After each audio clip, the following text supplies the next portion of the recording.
Dear parents, 10th வரைக்கும் கண்ணை மூடிட்டு வரிசையா நீங்க சொன்ன மாதிரி தானே படிச்சோம். அதுவும் நல்லா தான் படிச்சிருக்கோம், மார்க் எல்லாம் எடுத்திருக்கோம். அதுக்கப்புறம் சூஸ் பண்ண போற கோர்ஸ் தான் எங்க வாழ்க்கையவே டிசைட் பண்ண போகுது. நான் என்ன ஆக போறேங்கிறதே அதுதான் எனக்கு டிசைடே பண்ண போகுது. நீங்க பாட்டிக்கு அதோட சீரியஸ்னஸ் புரியாம அதப்படி இதப்படி என் ஃப்ரெண்ட் இப்படி சொன்னா, உங்க பெரியப்பா இப்படி சொன்னா, உங்க தம்பி இப்படி சொன்னா, என் சித்தப்பா இப்படி சொன்னான்னு சொல்லிட்டு மாத்தி மாத்தி ஒவ்வொன்னா சொன்னீங்கன்னா அவங்க சொல்றத படிச்சு எனக்கு என்னங்க கிடைக்க போகுது? எனக்கு என்ன பிடிக்குதுன்னு சொல்லிட்டு அதை படிச்சதானே எனக்குள்ளது எனக்கு கிடைக்கும். இப்ப நீங்க சொல்லிட்டீங்கன்னு சொல்லிட்டு அதை நான் படிச்சிட்டேன், படிக்கிறேன்னு வச்சுக்கோங்களேன். கடைசியில நான் பிடிச்சு படிக்க மாட்டேன், பிடிக்காம படிச்சிருப்பேன். படிச்சு முடிச்சுட்டு ஆகிறேன்னு வச்சுக்கோங்களேன். அதுல திடீர்னு என்னால முன்னேற முடியலன்னா, ஏன்னா பிடிக்காம படிச்ச வேலை எவனும் முன்னேறினா சரித்திரமே இல்லை. பிடிச்சு படிச்ச வேலையில முன்னேறினதான் நிறைய பேர் இருக்கானுங்க. அதனால பிடிச்சதை படிக்க விடுங்க. எங்களுக்கு தெரியும் எதுனா ஒண்ணு கண்டிப்பா சீரியஸ்னஸ் இருக்கும், இன்ட்ரெஸ்ட் இருக்கும்.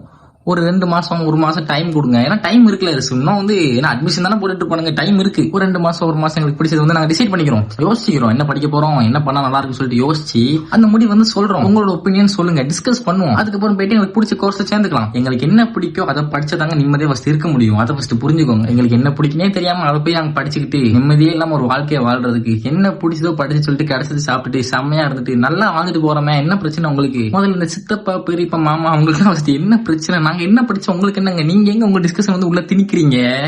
நாங்க படிச்சுக்கிறோம், எங்களுக்கு தெரியும், நாங்க பாத்துக்கிறோம். வந்துகிட்டு ஒப்பீனியன் சொல்றேன், அதை சொல்றேன்னு சொல்லிட்டு ஒவ்வொன்னா சொல்லிட்டு அதை படி இது படின்னு சம்பந்தமே இல்லாம யாரையா நீங்களாம் படிக்க விடுங்க, நாங்க பாத்துக்கிறோம், விடுங்கயா.